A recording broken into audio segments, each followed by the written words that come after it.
Okay. Good morning, friends. Thank you, Mike. Thanks for the introduction. And good morning, friends. It's very good to be with you this morning, to have been with you for worship, and to have been invited to spend some time with you to share information and updates and gratitude from the school. And that's a word I hope that you'll hear repeatedly as we go through this presentation. Continuing with introductions, I would like to introduce or welcome Sophie to introduce herself, because I am not making this presentation alone. I was very grateful. There we go. You can count how many times the word grateful comes up. When I asked Sophie if she would join me in making this presentation, and she said yes. So Sophie, do you mind? I know friends here probably know you, but go ahead and introduce yourself. Good morning. I'm Sophie Ragone. I know many of you. I'm a member of Woodstown Meeting, and I teach Spanish at Friends School, and I run the after-school drama program. So I'm happy to be here to talk to you this morning with Matt. And as many of us at Friends School do, so Sophie wears a few other hats than the ones that she just mentioned, as you'll hear as we go through. You all know, in terms of introducing other people who are connected with Friends School this morning, I would like to thank Mike Ayers, who serves on our board of trustees, John Bond as well, who is here, who served actually also, not in addition to being a member of our board of trustees, most recently also served as clerk, which is not an insignificant undertaking. So thank you, John, and thank you for being here and being a connection for the school, both of you, a connection for the school with Salem Quarter. Other members, I saw Nancy was on before. I don't see her now, but Nancy Boschman also serves on our board of trustees, Arlie Johnson, Kathy Stetzer, and Steve Waddington. And I see Bob waving. I don't know if you're trying to, other people who are connected with the school. So gratitude for all of the support that we do get from friends in Salem Quarter. And again, welcoming this time to share with you essentially how things are going at the school. I know that we provide updates. John in particular has given updates at quarterly meeting on a regular basis. We have had some articles in the quarterly news.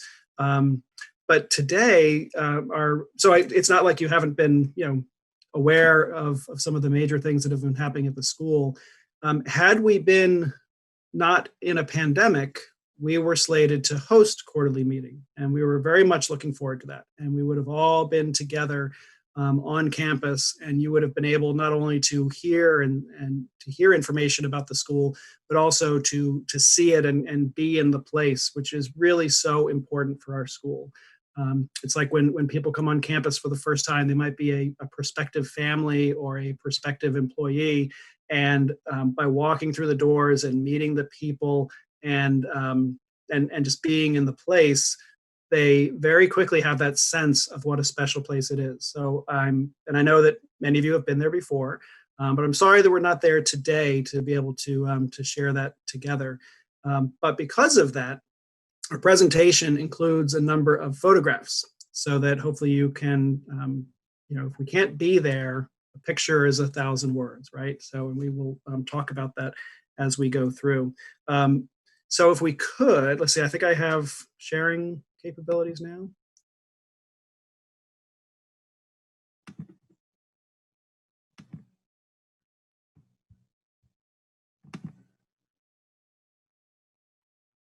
All right. So by sharing my screen, I also, while this is a presentation and we have information to share with you, it's also an opportunity to have a conversation and ask questions.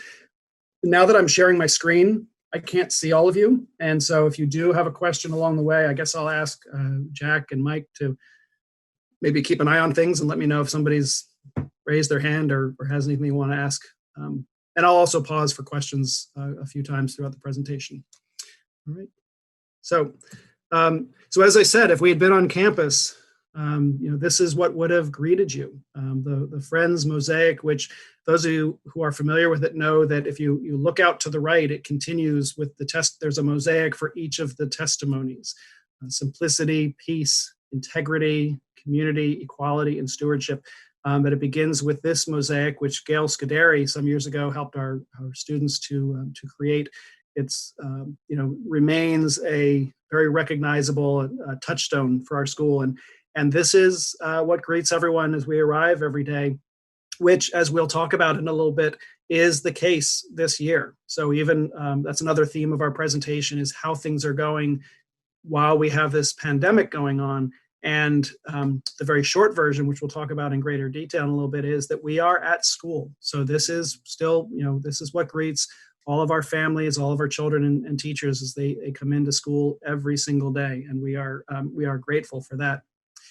But looking back a little bit, last year we celebrated our 50th anniversary.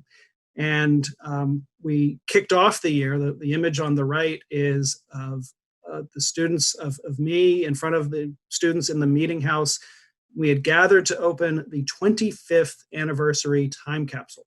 And that is what is in the red metal suitcase that actually Hashi brought over from India. It was one of the suitcases that Hashi traveled with when she came over from India on her first arrival to the United States, and she donated it to the school to contain our time capsule.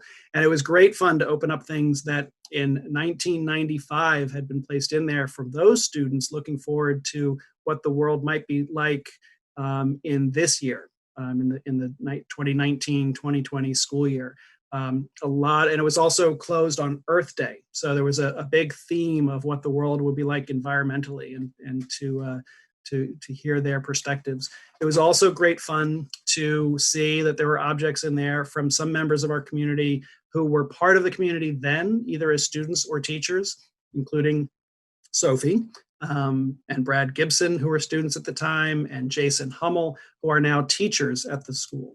And also other teachers like Patty Sanderson, who were teachers then and are teachers now. So it was it was a lot of fun to open that up. And throughout the year, we celebrated the 50th anniversary by focusing on the different decades, from the late 60s all the way through the 70s, 80s, 90s, et cetera, and having students learn about them and celebrate them by putting on performances or sharing things they had created based upon what they learned that had happened in those decades. And Sophie, I don't know if you have anything, maybe some examples that you wanted to offer up about celebrating those decades, and then also the way that the drama program adapted. Yeah, so as teachers, we wanted to give students a sense of what 50 years was, because I think for little kids that's 50 years and 200 years are kind of on the same time frame and time scale. So each class worked with their partner class. We call them barrios, but we have sort of cohorts. So they worked in teams to make a presentation to the rest of the school about each of the decades.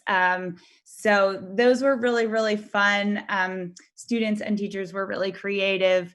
They talked about important historical events, but also they talked about a lot of cultural events. Like if you remember in the 90s, we all danced the Macarena a lot, so that we had our third and fourth grade cohort teaching the entire school how to dance the Macarena. And we also wanted to help students see themselves as part of this larger history of what it means to be at Friends School. So that they occupy this space now, but that a lot of people occupied this space before them, and they're connected to those people. And then that there are a lot of people who we hope will continue to be in this space in the future. So we wanted to help them kind of see themselves as part of this continuum and part of this legacy.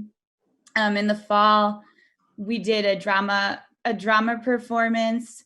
Since the school was started in 1969, our drama production was inspired by 3 television shows that premiered in 1969. So those shows were The Brady Bunch, Sesame Street, and Scooby-Doo. So students had the opportunity to kind of go back in time and explore another kind of cultural touchstone from their era. And it was a fun experience. It was really delightful to see them kind of enter that world. And I think it was also meaningful for a lot of parents, especially Sesame Street. I think parents grew up watching that show, and so they were kind of singing along to many of the songs, and I think it was nostalgic for them as well. Thank you. I know as we there were some thoughts shared before about Zoom and about the benefits and the bad parts about Zoom, and one of them is that I have a dog that, when I'm at home, needs to be let in and out. So that's why it's a traveling show right now. But here we go. So Sophie, you just talk about the performances that were tied in with the 50th theme. The other very creative piece about them was that they were performed in the Hashi Deshbandu building in classrooms, and that's not the usual space for a performance. But it was a creative, it worked really, really well. And it was a creative adaptation that we had to make because of some space constraints that were presented by the fact that we were all consolidated into the Hashi building, into the Hashi Deshbandu building. And the reason that we're consolidated into the Hashi Deshbandu building is because our gymnasium and the Noel Baker building are not available to us right now due to a situation I think you're all aware of with the gymnasium floor and needing to close that down. That's another expression of gratitude. Salem Quarter and friends in the quarter and particular meetings have been very generous in helping us to get through that situation. We are continuing to approach solutions to it. We actually had some recent good news about possible solutions that might cost less than we at first anticipated. So we're very excited to, and as we come out of the pandemic, to put our attention back to that issue, to solve it and to bring that building back to use for the whole school. But wanted to provide that update, and again, thank Friends for their support for the school as we navigate that challenge. So, and that segues into some other facility news. As many of you know, the Koch building, which was the original home of the school when the school first came to Mullica Hill in 1969, had no longer been used by the school, had not served the school, and so therefore the school had moved, especially when the Hashi building was built, out of the building. And the big news is that last spring, actually right before the pandemic sent us all home in February and March, we were able to close on the sale of the Koch building.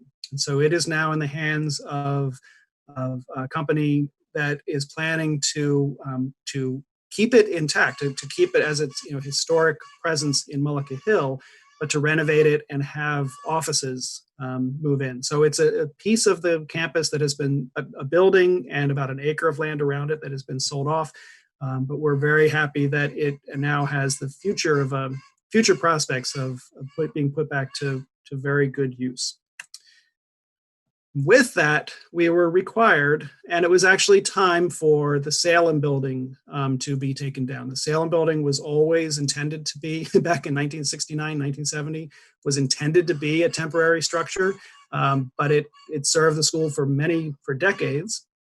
Had recently been really just storage for the school, and also we were renting part of it to the Chabad of Gloucester County while they built their own community center in Mullica Hill. Because of the sale and because it was contiguous to what we sold off with the Koch building, we were required to take it down. And as I said, it was time to take it down anyway. There are, I'm sure, and again, Sophie, I don't know if you have any thoughts to share here, but there are mixed feelings about both the Koch building and the Salem building that had served us so well, no longer being part of the school. And yet I think it also offers, it's a good thing moving forward. Sophie, any thoughts on that, or should we? I think it's probably more profound for people who aren't there every day. I think for me, because I have the privilege of being at Friends School every day, I can see that the school continues its beautiful work. I can see how if you have been away from the school for a while and you have many happy memories in a place, that it could be hard to see the building go. But I think that all of the things that we really love about the school continue in other spaces. Thank you. And I think that harkens back to what I said at the beginning, that, it's when you walk into the school that very often people just have that feeling. We were recently interviewing candidates to fill a position, and Patty Sanderson, who has taught at the school for I think for not quite 30 years, but for 20 some years, was talking about that, that nature of the school. And it occurred to me that there's someone, and Sophie as a student, when these buildings were in active use, and somewhat as a teacher as well, that's something that people can say about the school, had said about the school in the Cope building. They said it in the Salem building, and now they say it in the Hashi building. So it's not really about the buildings. It's about the people who are inside of them. And I think that continues to be the case. But again, these are changes to the campus. As you can see, the site where the Salem building stood is now a dirt patch. And we have started to give thought to how to fill that dirt patch. At the very least, it's additional play space, or will be when we're able to grow grass there in the spring. The potential for garden boxes, the potential for an outdoor basketball court, because we did lose that when we lost the Cope building. So those are some of the thoughts we have for how to put this space to good use. But we're also just grateful to have, again, the open space.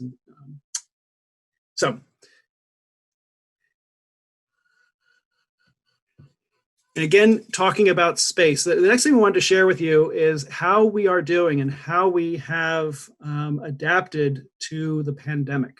And the pandemic's arrival and its impact on schools and other businesses, and all of us really, coincided with our going into spring break last spring, the spring of 2020.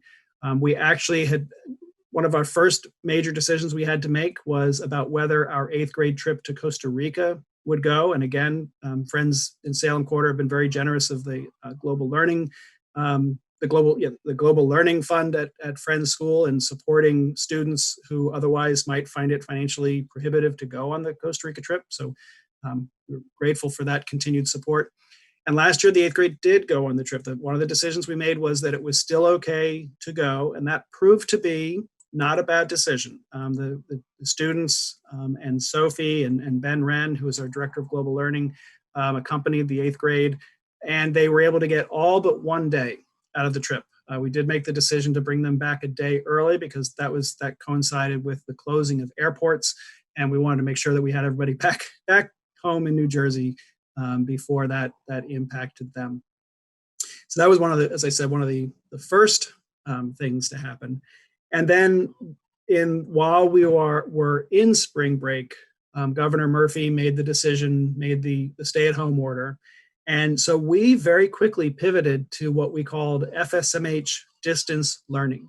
And that was to get on Zoom, to use Google Classroom and other platforms, and to conduct school from home. And we did that all the way through the spring. At first, it was in 2-week chunks, and you probably all remember that as well. Are we going to come out of this in 2 weeks? Are we going to come out of this in another 2 weeks? And we stuck with that timeline for a while. And then somewhere, I think in early May, we made the decision along with everyone else that we were just in this throughout the rest of the school year, which in hindsight, silly us.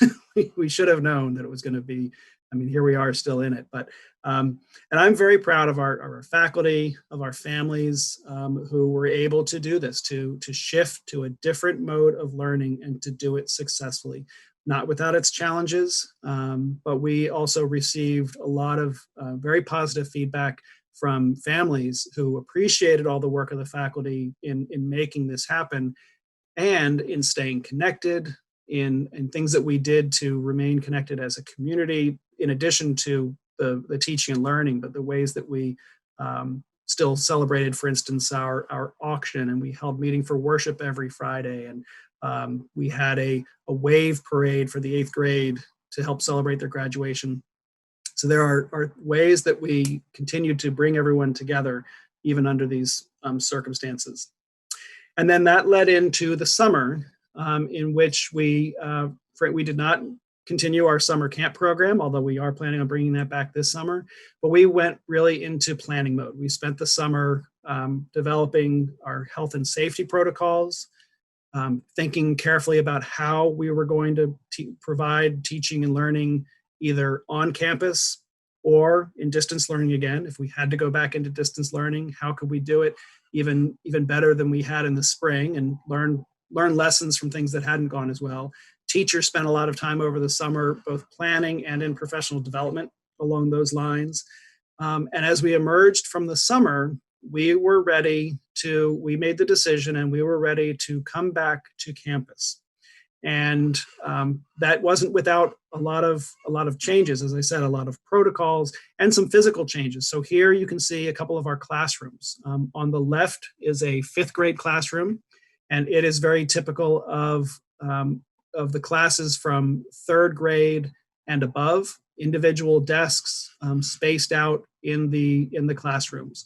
You can't see it in this picture, but there's hand sanitizer over by the sink. Every classroom has sinks for hand washing and hand sanitizer. So that's one physical way that we were able to adapt. Actually, have to thank Westfield Friends School for providing many of the desks. We had a number of these kinds of desks that needed more, and Westfield had a surplus and extended them to us. And then the picture on the right is from one of our pre-K classrooms, which is in the space that had normally been the library in the Hashi building. So again, another adaptation to our use of physical space. And this is fairly typical. This is what the pre-K classrooms look like. And then kindergarten, 1st and 2nd have similar kind of plastic screens, although they're not triplicate, but they just split tables in half. So grades 2 down to pre-K are in this kind of setting with tables and dividers. The yellow items are packets on the back of each chair so that children do not have to, they have much of what they need with them. And older students are bringing backpacks into the classroom with them, which again has its pros and cons, makes the room a little bit more crowded with stuff, but that they're then not needing to go to lockers or cubbies as much and congregate in those spaces. So as I say, we've been in school. We've also been able to provide remote learning for those students who have to be out of school. So while school is taking place on campus, it varies from time to time. Sometimes it's just a few students. I think it's been as many as maybe 20 or 24 students at another time.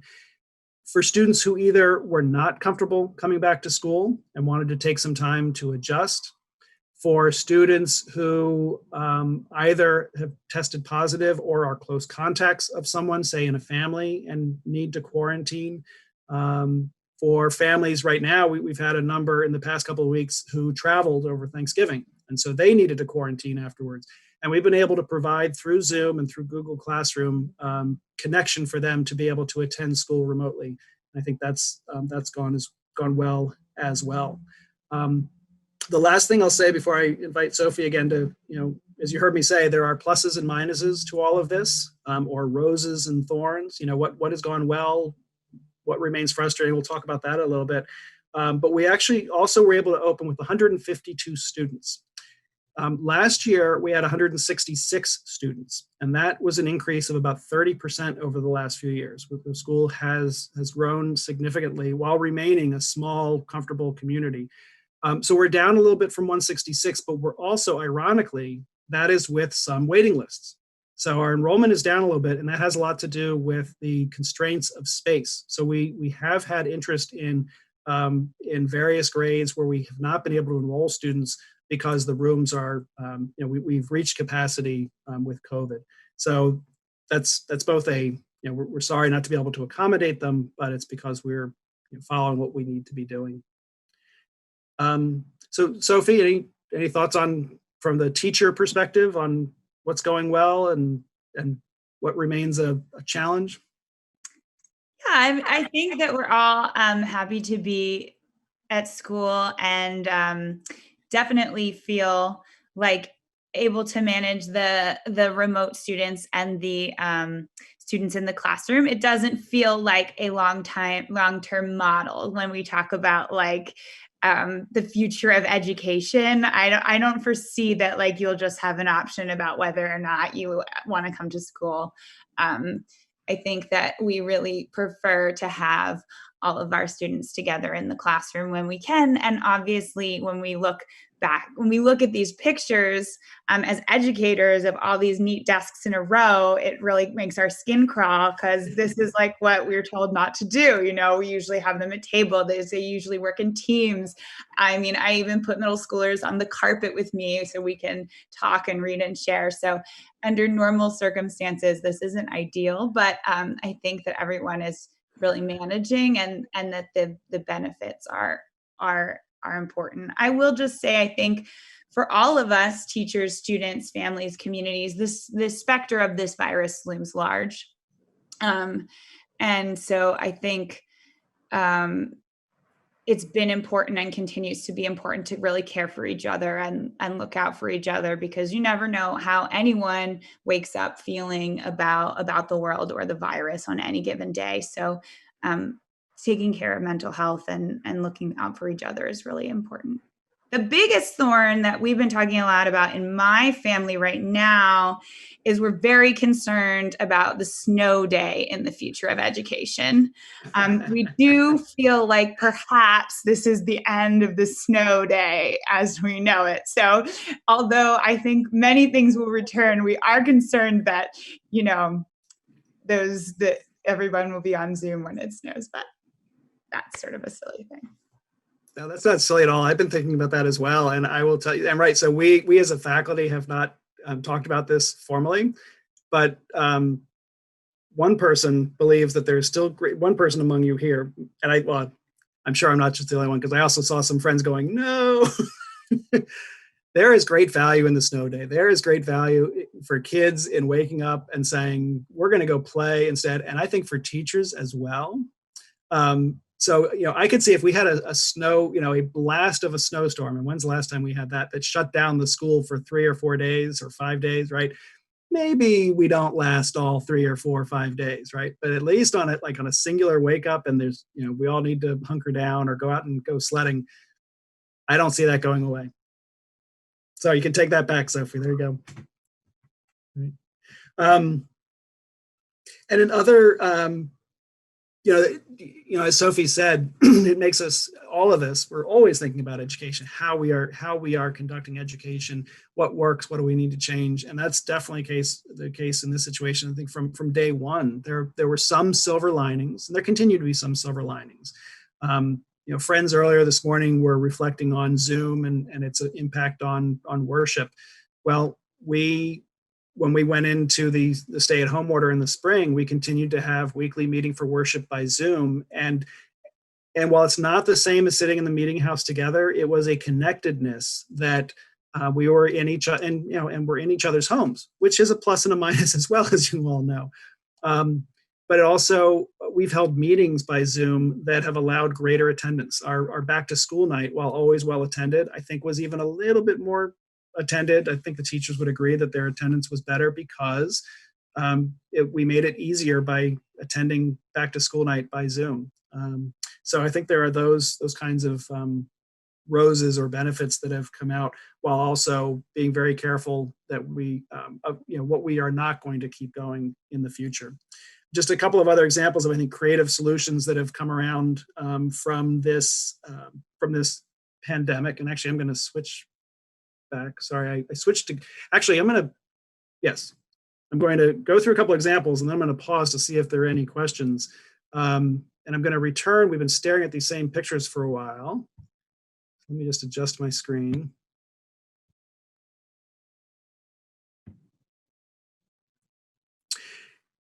So here are some other ways that we've been adapting to the pandemic. This is International Day of Peace, which we would normally have worship in the meeting house and gather around the peace pole to sing. This year, we spread out on the field. And Teacher Kelly is on the right there leading us in peaceful yoga. So we had worship out on the field in this format. And kind of, if you were an aerial looking down, it was a sunburst. Every class was a ray of the sun stretching out. And then we all enjoyed spaced, socially distanced or physically distanced yoga on the field. And that's Teacher Kelly and also Teacher Kate, our music teacher, leading that. Classes, especially when it was warm, it's not happening as often now with the colder weather moving in, but this is a fourth grade reading group or reading class and a music class gathered outside. This is pre-K having story time with Teacher Nancy.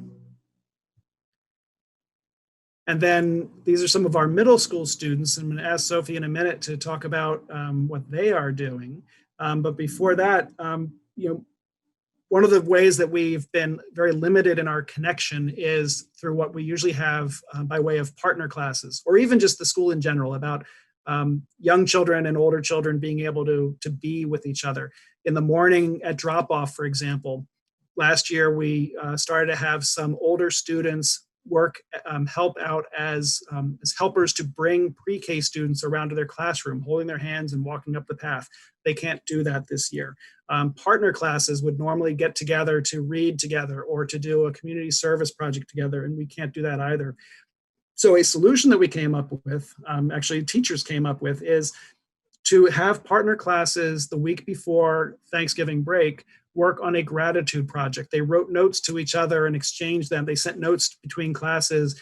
They did some secret identities. They gave clues about each student, and then they had to guess at the end of the week who their buddy was in the older class, and exchange. Kindergarten made beaded necklaces for their fifth grade buddies, and fifth grade sent back a big poster of thanks. So, and they met at the end of the week by Zoom to read stories together, share, reveal who their secret buddy was, and so forth. And then also our Thanksgiving gathering that day, which normally would have been gathering together for a meal with their partner classes. We had it in their classrooms, but we turned Zoom on so that they could see each other, and they all had a meal at the same time, even though they had to stay in their separate classrooms. Another challenge to overcome, just like last year with the 50th anniversary drama production, was what to do this year. So Sophie, what was the solution? Yeah, so this year we knew that we wanted to have a drama production because it's really important for our students. We did a project, a video project online last spring when we weren't together, and they missed having the opportunity to perform a live show. So we decided that we would move our drama production up. We usually hold it in December, right before the winter break. So we held it at the end of October. So students were able to rehearse outside after school. They worked with their cohort. So the 7th and 8th grade worked together, and the 5th and 6th grade worked together. And we performed scenes from Shakespeare. So students were given a variety of different scenes from comedies and tragedies, and we used the campus for inspiration and performed the scenes outside.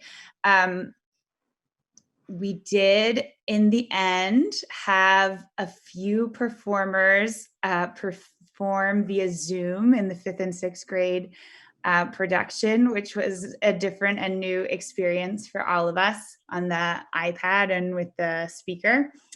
It kind of worked for the Scottish play because the ghosts kind of had this out-of-body voice. But we asked families to come and stand apart from each other. We took temperatures when the audience arrived, and they had to sign kind of a form about where they, their symptoms and all of that. So we tried to keep our community safe while still giving the kids an opportunity to have the experience of performing. And as you can see, they're all wearing their masks in the production. So they really had to enunciate and and project, right, in order to be heard. Yeah, it was like, what is this crazy person thinking? Like Shakespeare with masks on outside. But it was okay in the end. But I was sure no one would hear anything at all. No, it was good. And we also had some parents who watched via Zoom because they were quarantining at home and they couldn't be there. So again, technology being put to good use, and it really was a great creative solution. And the there's one more image here. So one was performed in the garden. One was, a couple of them were, two of them were performed in the garden. Two in the grove of trees that is near the meeting house, and two of them were performed here using the playground as their set, right? As a ship. Or was there just one that was on the playground, Sophie? Yeah, it was one on the playground and then one in the pergola. Right, which if we go back, that's a rehearsal happening in the pergola for one of the performances there. And Sophie teaching a Zoom class to remote students. Yep. So I'll pause there. Can you tell me what were the other plays? You only mentioned the Scottish play. It looked to me like you were doing As You Like It, possibly The Tempest. Yeah, that's two. As You Like It, The Tempest, the Scottish play. And I couldn't quite make out the other one. Oh, maybe Romeo and Juliet. It looked like it might have been Tybalt and was it? No, we did Hamlet. Oh, Hamlet. Oh, okay. We did Hamlet, and we did a scene from Much Ado About Nothing. Oh, okay. Okay. Well, the other two were pretty, yeah, they were fun. That's great. Oh, well, I'll have to talk to you about the Scottish play sometime, but not here. Well, it's interesting because I've never actually done that play.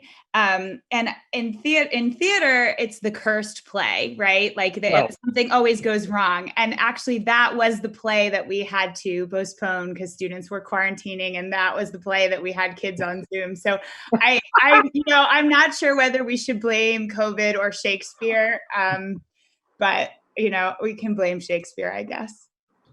I think so. Yes. Okay. That's funny. No. Okay. Well, if you ever do it again, then you and I have to talk. Okay. Great. Okay. So we have more to share with you, but I think this is a good place to pause. Just if anybody has a question about anything that we've shared so far, other than Shakespearean questions or additional Shakespearean questions. Gloria has a question, and then I have. I was just wondering, since the people who bought the Cope building required you to tear down the other one, and I'm sorry, I keep getting those names mixed up. How much of the land there did they also went with the building? You said an acre, but I just wonder if you lost any of that green area there. A little bit. So if you can imagine, those of you who are familiar with the campus, if you look out over the where the soccer and the field hockey field are, and there are a number of homes over there that back up to the campus, and they have a fence line behind them. You can see how far those properties come back. It's essentially continuing that line through behind the Cope building. So it's a little bit of grass, and the reason why we had to sell an acre with the building is because in order for them to do anything with the building, they have to add parking, and they needed a certain amount to accommodate that. And a part of the Salem building, there are two reasons why we had to take down the Salem building. One is that a part of it was then on their land. Right? I see. Because that line also went through about a quarter of the way through the Salem building. And even if it weren't, because it was so close to the property, that was another consideration. I see. Well, Matt, when our kids went to Friends School, they were talking about getting rid of the Salem building. Yeah. It's been a while. My question is probably for Sophie, and that is, you had mentioned that sometimes you have kids staying at home for one reason or the other because of having to quarantine. Do you do separate programs for those children staying at home, or do you just teach in the classroom like you normally would, and they hear what you're talking about and pick up the program?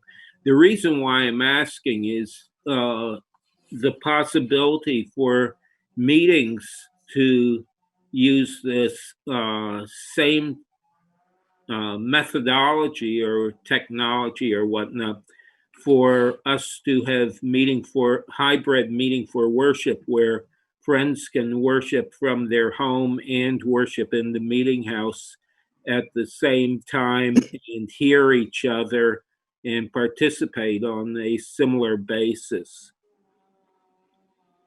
Yeah, so that's a really good question. For the most part, I would say that it's been synchronous. So exactly what you're describing. Students have their schedule and then they log into each class as it occurs during the day. Now, some things like gym are a little harder maybe to participate in if you're not in the building. So there would be some things that would be hard for kids to do. But for the most part, they log into the class. Are they able to hear you, and can you hear them? Yeah, I think that the challenge, so the challenge becomes, because we've had I think a few synchronous meetings at Woodstown where people are in the meeting house and people are at home. The challenge becomes if you have, and this happened when we had a teacher at home, if you have many people in a room and they're all on a device, you just have to make sure that they're muting their device so that everybody can hear what's happening online. Does that make sense? Because if there's sort of multiple devices where people are kind of zooming in the same space, you get a lot of feedback. So you have all your children in your classroom mute while you're doing the presentation so that the children who are at home can hear? So usually the students who are in the classroom are not on Zoom. It's just the people who are at home who are on Zoom. And who do you have muting? And they can mute, they're okay. The problem has been when there's been a need to have multiple kids on Zoom while they're in the same classroom, but that hasn't happened very frequently. I'm happy to talk about this later. Yes. Can Mickleton Meeting hire you as a consultant? No, I'm not the one. No. So I'll give you one brief example, and then I think we can move on. So the answer, one of those questions, the answer when you say who is muted is it depends, right? It depends on where the sound is coming from and who's causing feedback and so forth.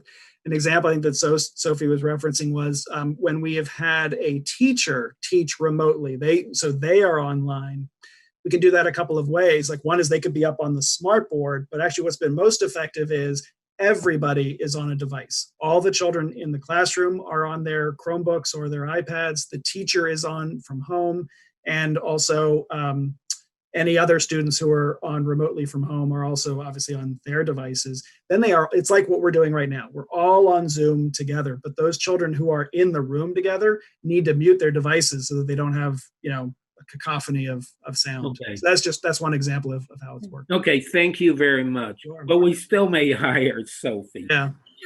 And West, I think Mullica Hill, I think, Tom, you're doing kind of a hybrid meeting for worship, right? And Westchester, that's what we've been doing since the pandemic, and seems to work pretty well in terms of, you have to have the right microphones and so forth in order to be heard. But so in moving on, so we've been talking about it, like what has changed, right? And there's so much has changed and so much has had to be adapted, but at the same time, there's so much that hasn't. And when we go back to the mission of the school, this is the mission statement that was revised in 2018. And I'm going to read it out loud because it's not that long. And I think that every word here is so important. The Friends School Mullica Hill empowers students to achieve their full potential and become responsible global citizens by providing a comprehensive academic program infused with Quaker values in a diverse and inclusive learning community. So as I said, each of those words I think is very important, and they have, in revising this mission statement and developing strategic goals a few years ago, there are really three main areas that we have been working on, both as a board and as a faculty. And one is in enhancing global learning. This is an area that was already a strength of the school, and that we have given even more kind of a renewed effort to over the past couple of years. And it's something that already, is identified as existing within the school, but maybe needed to be kind of tied together. The definition of global learning, it's kind of illustrated in this image right here, is the development of knowledge and skills that prepare students to investigate their world, recognize perspectives, communicate their ideas, and take action to demonstrate care for themselves, others, and the environment. And that last phrase about demonstrating care for themselves, others, and the environment really is what we ask in our mission statement, to be a responsible global citizens. So the way over the past couple of years that this has, that we've been focusing on this, or one way I should say, through our curriculum and through our approach to learning, is in project-based learning. And that is the notion that you, rather than teach information, content and skills that then you expect students to put to good use, you actually start with the end. What is a project or a problem that needs to be solved, which is a motivating factor in motivating students toward that learning goal. And if this is our project or our problem to be solved, how do we back up to what are the skills then that we need to learn, and what is the information that we need to learn in order to achieve that? So, and that lends itself to the goals of global learning that I described before. Another item that we took was something that the school was already doing, but that we took it a step further and enhanced, was thinking about global events. We had already celebrated on a regular basis International Day of Peace and Earth Day, for example. But starting last year, we started to focus on other international days, about 5 of them throughout the year. And treating them, giving them more attention, leading with a query at the beginning of a week, providing the resources and inviting classes to really dive into that query, and end the week with a project or something that could be shared out at the end of the week in the meeting house all together.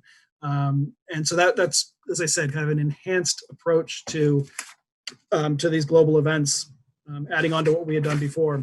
One of them last year on the World Day of Social Justice, we invited Donna Gibson to come to school to talk about the work she had done with Friends School, using 10,000 villages and supporting sustainable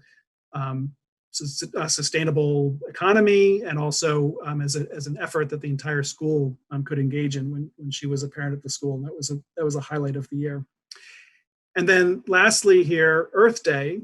You can imagine, and all the ways that you can celebrate Earth Day when you are in school together. Earth Day last year we celebrated while we were distant, but students were all encouraged to go out in their homes and outside of their homes in their backyards and into a local park to capture the environment in words and images that they then shared, and then we shared out with an all school Zoom session to share the reflections that students had on Earth Day.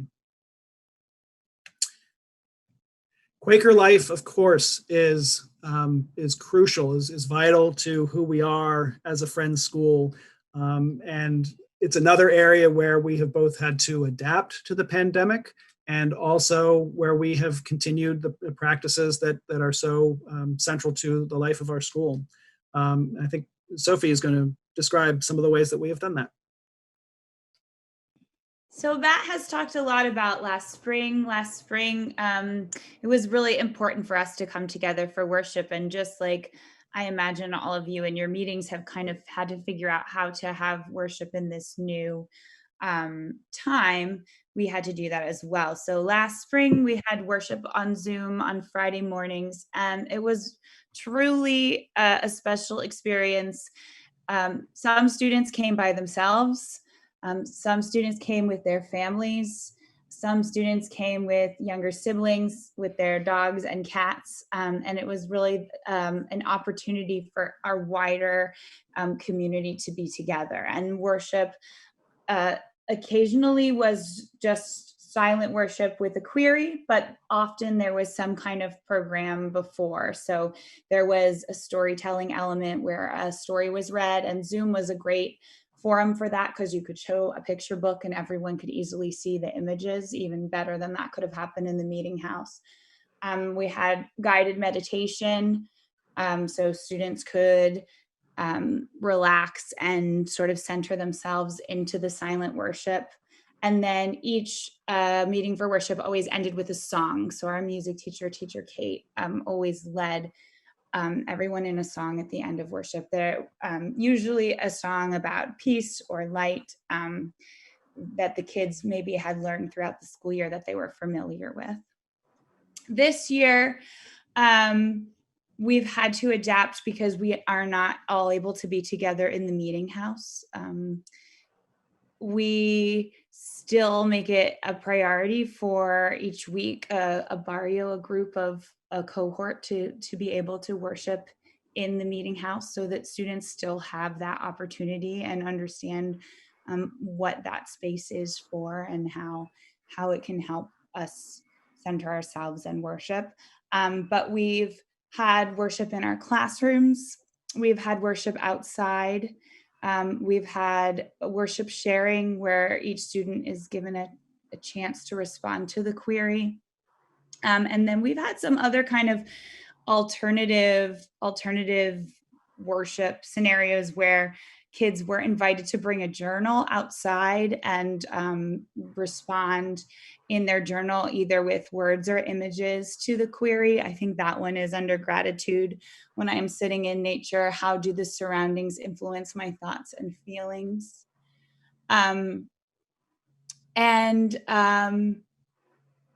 So in some ways, I think it has helped to enrich the worship experience for students. I am a believer in silence.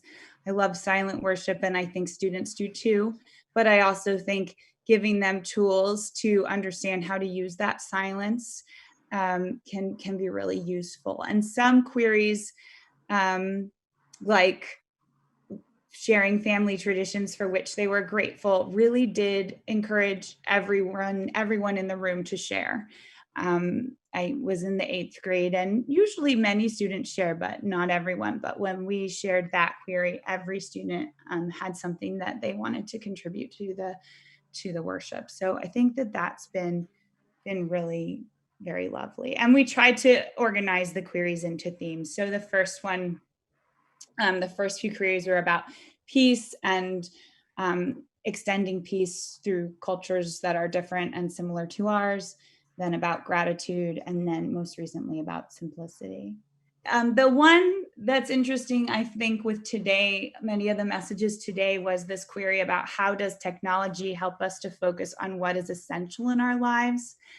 And we had, that came out of a conversation where last year when we were having discussion with students about simplicity, a lot of kids just said, well, you know, we'll get rid of our computers and we'll get rid of our phones.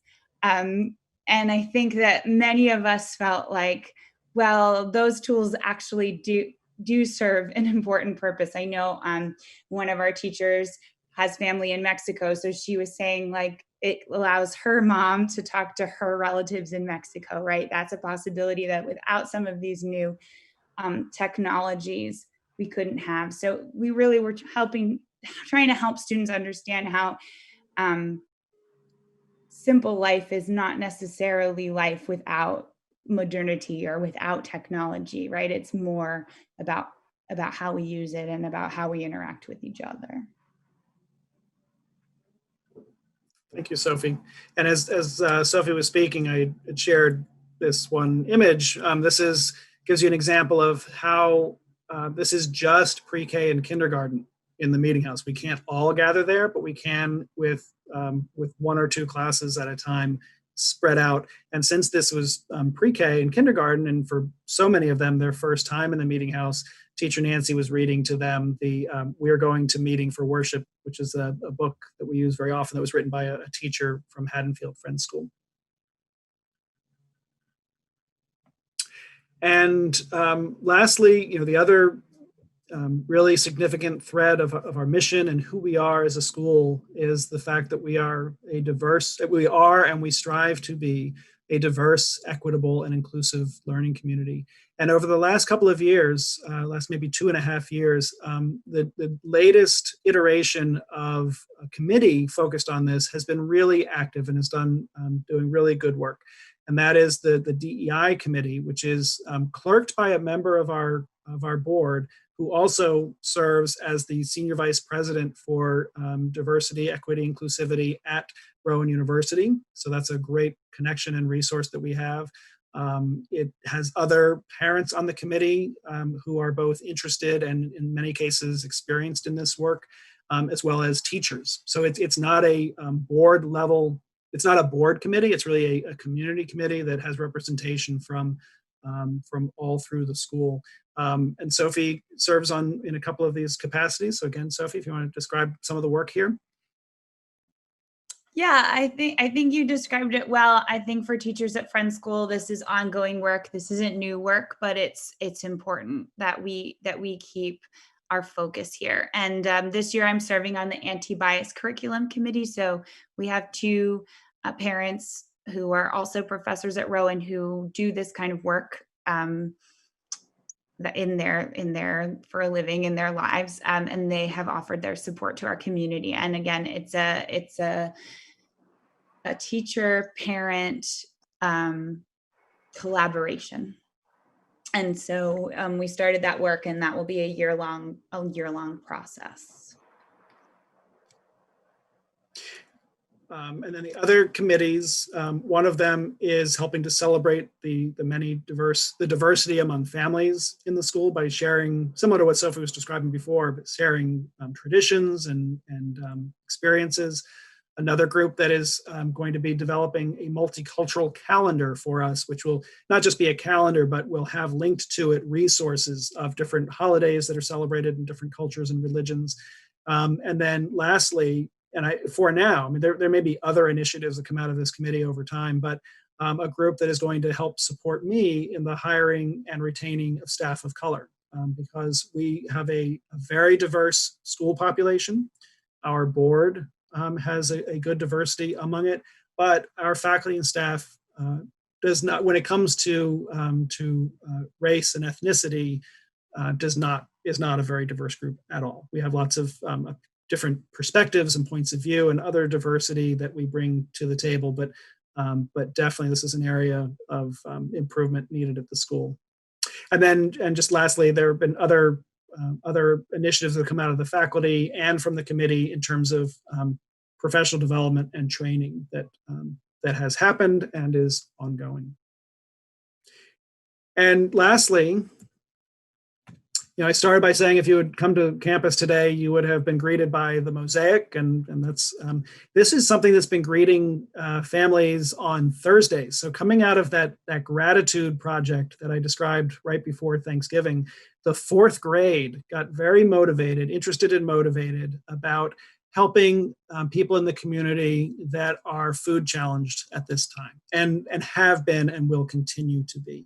And so they have created Thankful Thursdays. That's what that green sign says, Thankful Thursday. And that is a day, it started leading into Thanksgiving, the Thanksgiving break, and has continued afterwards and will continue indefinitely. On Thursdays, members of the community, families are invited to contribute non-perishable foods which are being donated to Your Place at the Table. Which is out of Trinity Methodist Church. It's a food pantry that serves the immediate community. They are very energized about it, and they've had really good results. There've been a lot of donations coming in from our food community, from our school community. Sorry, and I invite you as well. If you are led to support this, it doesn't have to be on a Thursday. We'll take your donations any day of the week. We do ask that you avoid drop-off or pickup time because that gets a little crowded out in front of the school. But if you want to come by at any other time, and just come to the front entrance, you're not able to come in the building, but we will take your donation into the building and share it with the fourth grade. So I welcome you to do that. And I think that's also a good place to close also with, no matter what has changed, some things remain the same, and our students and our teachers' interest in serving the broader community is as strong as ever. So friends, I thank you for your attention. I don't know, Jack or Mike, if there remains any time for questions, but if there are, I'd be happy to take them. Yes, we certainly have time for questions. Unmute yourself and speak up. I have a question. Thank you, Matt, and thank you, Sophie. This is a really good and deep, revealing of what's going on at Mullica Hill Friends School. Particularly the last few things you were talking about, how the going to a Quaker school is just so different from attending a public school. Even in the way that you deliver community services and concerns through the students and faculty. So thank you for that.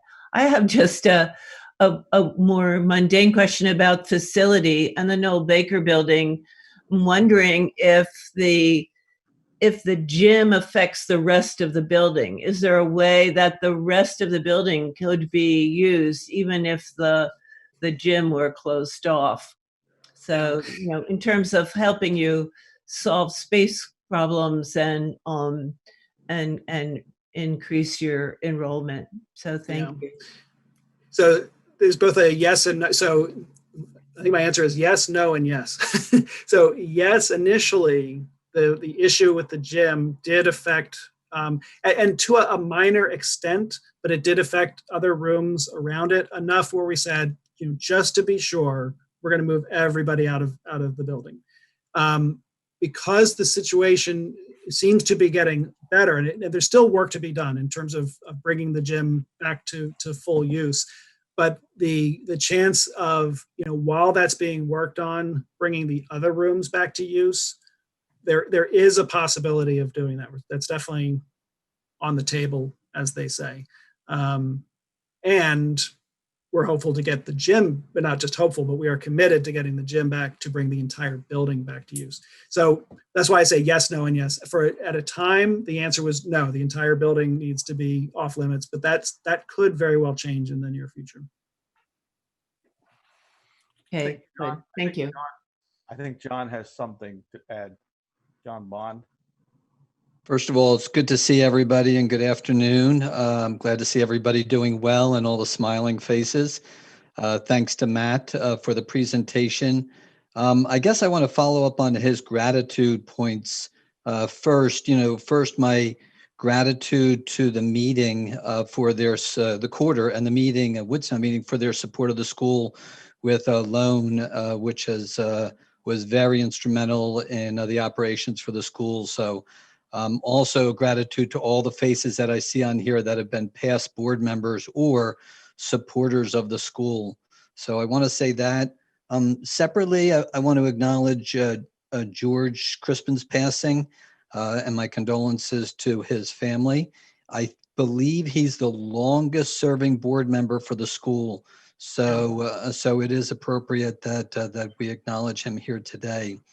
I want to acknowledge Nancy Boschman, who's a board member, who's been one of the strongest supporters of the school, if not the strongest one on the board. And also Sophie and some guy she knows named Brad, who are truly some inspirational teachers and faculty members. And they're two among many ones that are on there. So I want to say that. Mike Ayers spent a long time on the board, took a little break, and is back with another stint in serving in an unbelievable capacity and doing so many great things. And then finally, I want to make sure all of you understand, but I think you got a flavor of it, that Matt has been just a fabulous head of school and really instrumental to the success of the school over the past few years. So I want to thank Matt for his time today, but also for his leadership and vision for the school. And then finally, Corey McMahon, who could not be here today, is the new clerk of the school.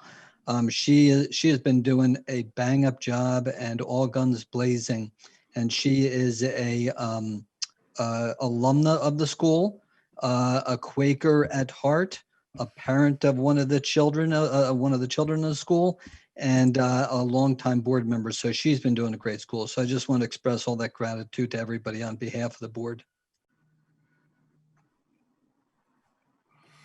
Thank you, John. Thank you, John. All right. Matt, that was terrific. Thank you.